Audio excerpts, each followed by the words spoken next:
Tanto na Grécia quanto na Roma Antiga, práticas sexuais e relações entre pessoas do mesmo sexo era comum em certos ambientes sexuais, especialmente na elite e em cultos religiosos. Na Grécia clássica, por exemplo, havia, no que eu vou falar aqui agora, você tinha um aluno e um professor, e era parte da cultura aristocrática e parte da educação um homem adulto e um jovem aprendiz terem relações. É isso mesmo que você ouviu. Então tinha ali um professor e o professor iria fazer certos atos com o aluno. Em Roma, as orgias eram associadas a banquetes privados e rituais religiosos, festa dedicada a Dionísio. Enfim, sobre Corintos era uma cidade grego-romana de origem grega que foi conquistada e reconstruída por Roma em 44 a.C. Ela era famosa por seu comércio, riqueza e devassidão. Inclusive, a palavra coríntio chegou a significar libertino em certos contextos antigos.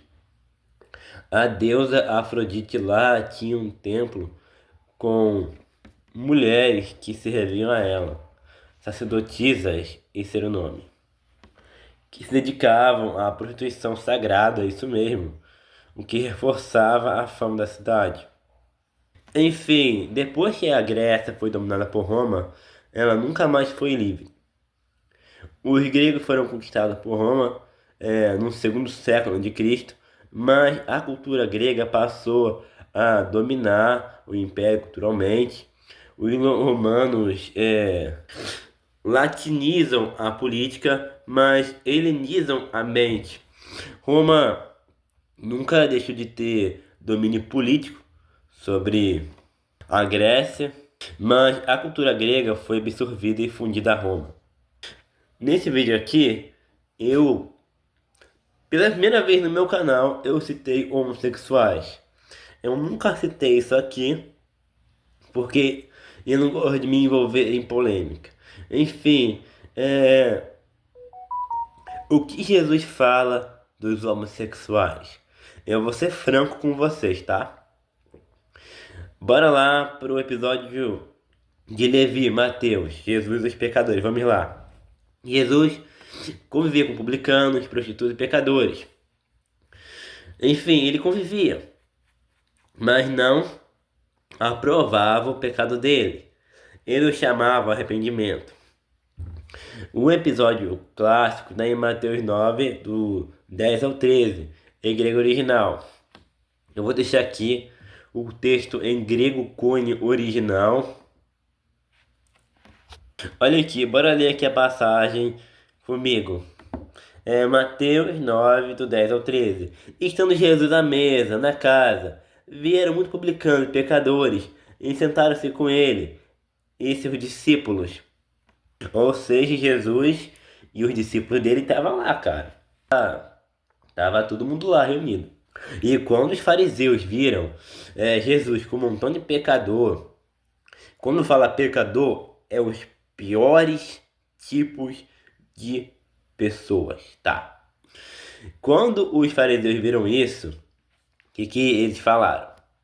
Olha aqui, os fariseus vendo isso disseram: por que o vosso mestre come com publicanos e pecadores?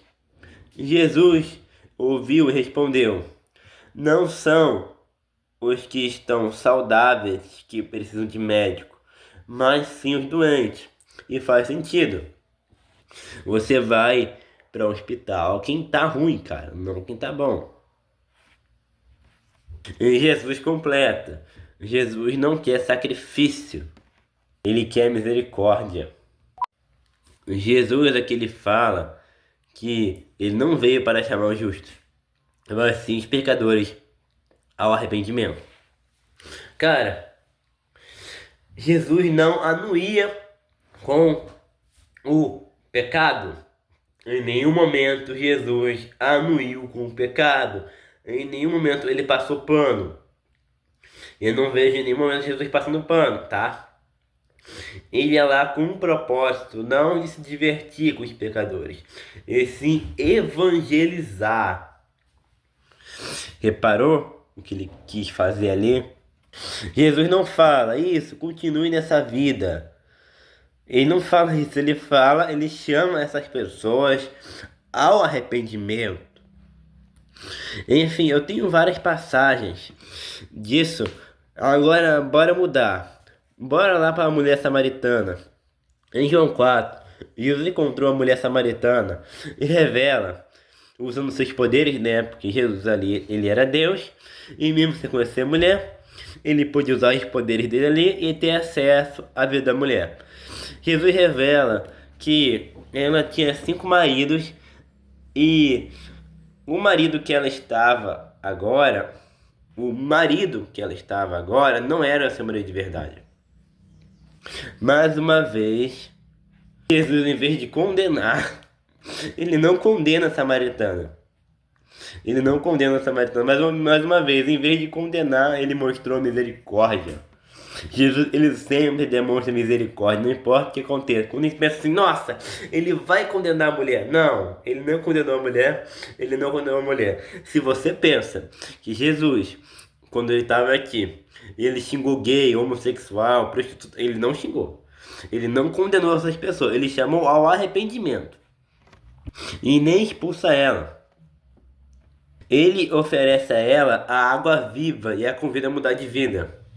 Enfim, em outro episódio também, lá em João 8, a mulher adúltera preste a ser morta, enfim, a ser ali executada publicamente.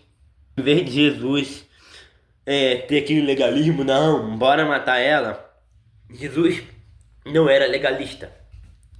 Enfim, olha o que ele fala: quem dentre vós estiver sem pecado, atire a primeira pedra. E ninguém matou a mulher. E depois ele falou, vai, não peques mais. Ele não falou, ei, continua pecando aí, tá bom? Em nenhum momento ele falou isso. Ou seja, misericórdia e o chamado ao arrependimento. Enfim. Agora, bora para Paulo. O que Paulo fala da homossexualidade?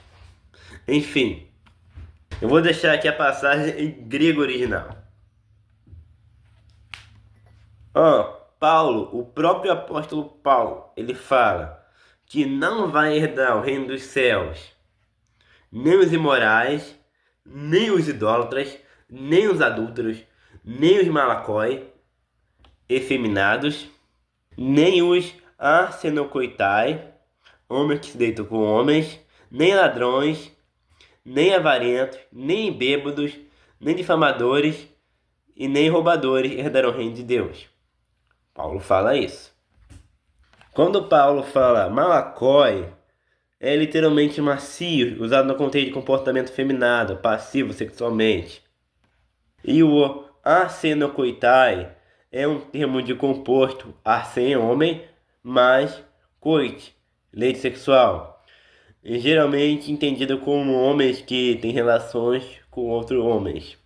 Mas note o verso seguinte: e tais fostes alguns de vós, mas fostes lavados, santificados e justificados no nome do Senhor Jesus Cristo e no Espírito do nosso Deus.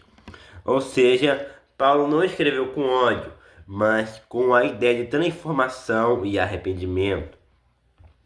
Ou seja, por mais que você seja uma dessas pessoas que Deus condena à perdição eterna, se você aceitar Cristo Jesus, nenhuma condenação há para você.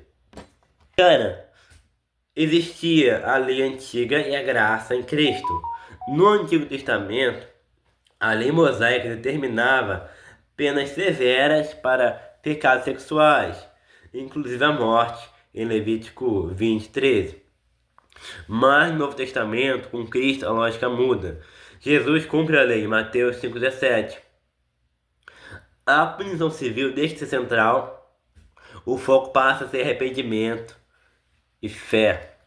O meu Salvador, Jesus Cristo, o meu Jesus, ele já cumpriu a lei.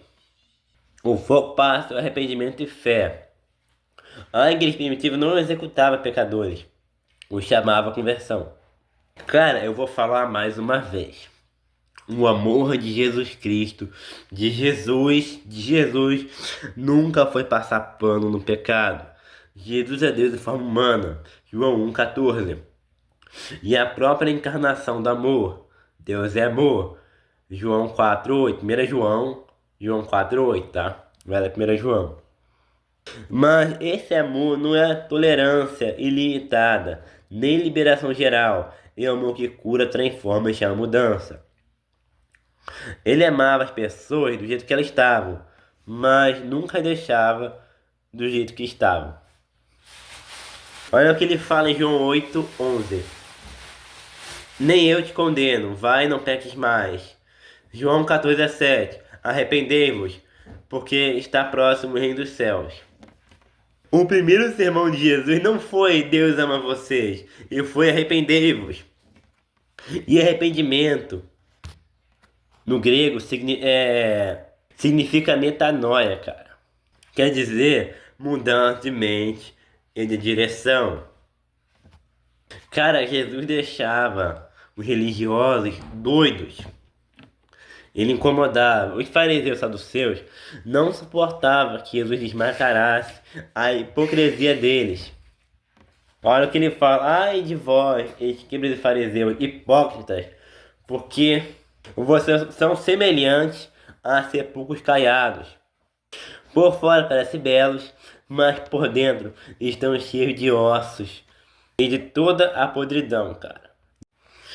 Em Mateus 23:27, fala que os fariseus cumpriam rituais e leis externas, mas o coração estava longe de Deus. Jesus veio e deixou claro uma coisa: não é só cumprir regras, é mudar o coração. Isso mexia com o sistema deles, por isso mataram Jesus. Cara, o inferno, ele é real, tá? Não é fogo, literalmente, mas é a presença de um Deus irado e a abstinência total do amor de Deus. Lá não tem isso. É terrível. Enfim, Jesus falou mais sobre o inferno do que sobre o céu. Ele se refere ao inferno como Guiena. Aparece 12 vezes nos lábios de Jesus. Por que ele escolheu Guiena? Porque ele precisava usar o símbolo de um lugar terrível para tentar descrever o que é o inferno. Então, ele comparou Guiena, um lixão, com o inferno. Porque lá Deus é algo que não presta. Guiena aparece 12 vezes no lábio de Jesus. Pode pegar os evangelhos e ver. Tem várias passagens falando sobre isso. Enfim. O evangelho não é Deus te ama, viva como você quiser. Não, não é isso. O certo é, Jesus te ama, tanto que enviou-se à terra por livre e espontânea vontade própria por você. Ele se esvaziou e agora arrependa-se e viva uma vida nova em Cristo Jesus. Paulo fala, a bondade de Deus te conduz ao arrependimento. Romanos 2,4. O amor de Jesus não nega o pecado, ele te chama para fora dele. Então você falar que Jesus apoiava a pessoa que estava pecando. Não.